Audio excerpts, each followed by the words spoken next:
We are on day 44, if I'm not mistaken, day 44 of this hair growth challenge. We are still spraying the spray. As I've told you, this spray has grown my hair. I don't have to say much. You can see it yourself, you guys.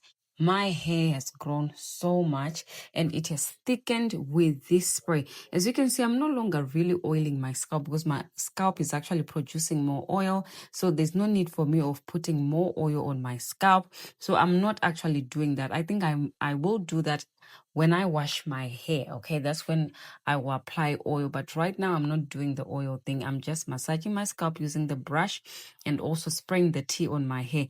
That is what I'm doing, you guys. And I think right now it's working. Whatever I'm doing, it's working right now. And as I've told you, I'm not playing with my nutrition. I am eating healthy. I'm also exercising. I'm also drinking my turmeric tea. You guys, I know I've promised to bring a video on turmeric tea. It's coming. It's coming, okay? It is coming. I'm still drinking that, and I really, really believe that that tea has really taken my hair to the next level of actually drinking it, okay? I drink it, I take it internally, and I've been doing that on a daily basis. Sometimes I skip, but most of the times I am drinking turmeric tea every single day. And I think that has really helped as well to grow my hair thicker and fuller. So yeah, that's where we are and that's what's happening. We are on day 44 of the hair growth challenge and it's going on very well. So this scalp massaging brush, we sell it on our website. And I think it's around $5. It is so good for stimulating the scalp. It's a manual scalp massager. It is so good. I would really, really recommend you to get it. Yeah. So yeah, that's about it, you guys. That's about it. Thank you so much if you watched through this time. Please don't forget to grab your herbal tea rinse if you don't have it. Grab it, you guys, and start growing thicker and healthy hair. All right, and I'll be taking down these braids, not actually taking all of them down, but redoing the braids. I don't know whether I'll be doing these braids or twist. I don't even know, you guys, okay, to be honest. But my hair has grown, as you can see. Thank you for watching and bye for now. I have another channel that I make animated Bible stories. This story is a story of David. I made this video, and we have another channel of doing Bible stories, animated ones. I think your kids will love it. Go to our website and subscribe and be part of that channel because I make a lot of Bible stories videos just like this one. Okay, just enjoy and have a watch. Please don't forget to subscribe down below and click on the subscribe button. Set the battle in array against the Philistines. And the Philistines stood on a mountain on the one side, and Israel stood on a mountain on the other side, and there was a valley between them. And there went out a champion out of the camp of the Philistines, named Goliath of Gath, whose height was 6 cubits and a span. And he had an helmet of brass upon his head, and he was armed with a coat of mail. And the weight of the coat was 5,000 shekels of brass. And he had greaves of brass upon his legs, and a target of brass between his shoulders. And the staff of his spear was like a weaver's beam, and his spear's head weighed 600 shekels of iron. And one bearing a shield went before him. And he stood and cried unto the armies of Israel, and said unto them, Why are ye come out to set your battle in array? Am not I a Philistine, and ye servants to Saul? Choose you a man for you, and let him come down to me. If he be able to fight with me, and to kill me, then will we be your servants. But if I prevail against him, and kill him, then shall ye be our servants, and serve us. And the Philistines said, I defy the armies of Israel this day. Give me a man, that we may fight together. When Saul and all Israel heard those words of the Philistine, they were dismayed and greatly afraid. Now David was the son of that Ephrathite of Bethlehem, Judah, whose name was Jesse, and he had 8 sons. And the 3 eldest sons of Jesse went and followed Saul to the battle.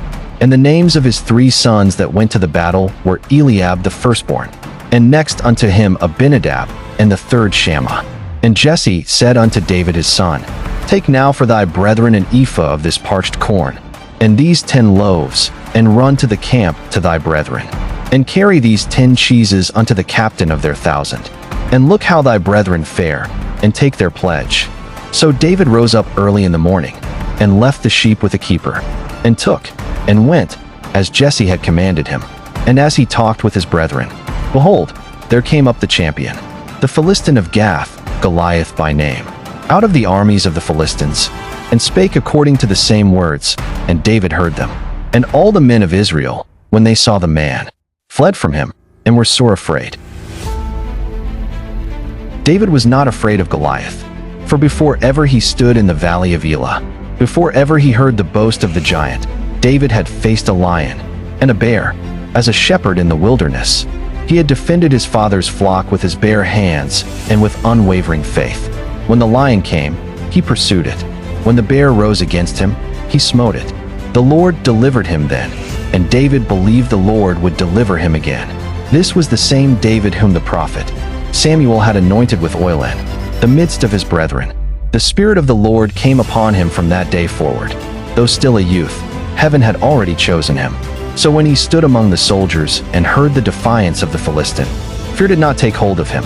And David said unto Saul, Let no man's heart fail because of him. Thy servant will go and fight with this Philistine. And Saul said to David, Thou art not able to go against this Philistine to fight with him, for thou art but a youth. And David said unto Saul, Thy servant kept his father's sheep, and there came a lion and a bear, and took a lamb out of the flock. And I went out after him, and smote him, and delivered it out of his mouth. Thy servant slew both the lion and the bear, and this uncircumcised Philistine shall be as one of them, seeing he hath defied the armies of the living God. The Lord that delivered me out of the paw of the lion, and out of the paw of the bear, he will deliver me out of the hand of this Philistine. And Saul said unto David, Go, and the Lord be with thee. And Saul armed David with his armor, and he put an helmet of brass upon his head. Also he armed him with a coat of mail. And David girded his sword upon his armor, and essayed to go, for he had not proved it. And David said unto Saul, I cannot go with these, for I have not proved them. And David put them off him, and he took his staff in his hand, and chose him 5 smooth stones out of the brook, and put them in a shepherd's bag which he had.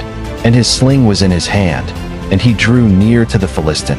And when the Philistine looked about, and saw David, he disdained him, for he was but a youth. And the Philistine said unto David, Am I a dog, that thou comest to me with staves? And the Philistine cursed David by his gods. And the Philistine said to David, Come to me, and I will give thy flesh unto the fowls of the air. Then said David to the Philistine, Thou comest to me with a sword, and with a spear, and with a shield. But I come to thee in the name of the Lord of hosts, the God of the armies of Israel, whom thou hast defied. This day will the Lord deliver thee into mine hand, and I will smite thee, and take thine head from thee, that all the earth may know that there is a God in Israel. And all this assembly shall know that the Lord saveth not with sword and spear, for the battle is the Lord's, and he will give you into our hands. And it came to pass, when the Philistine arose, and came and drew nigh to meet David, that David hasted, and ran toward the army to meet the Philistine. And David put his hand in his bag, and took thence a stone, and slang it, and smote the Philistine in his forehead. And the stone sunk into his forehead, and he fell upon his face to the earth. So David prevailed over the Philistine with a sling and with a stone, and smote the Philistine and slew him. But there was no sword in the hand of David. Therefore David ran, and stood upon the Philistine, and took his sword, and drew it out of the sheath thereof, and slew him, and cut off his head therewith. And when the Philistines saw their champion was dead, they fled. What we learn from the story of David and Goliath is, it is not how big your problem is, but how big your God is. David did not focus on the size of the giant. He focused on the greatness of the Lord. While others trembled at Goliath's strength, David stood firm in faith, remembering how God had delivered him before. The story teaches us that courage is born from trust in God, and when we rely on him, no giant is greater than the power that fights on our behalf. Subscribe to my channel.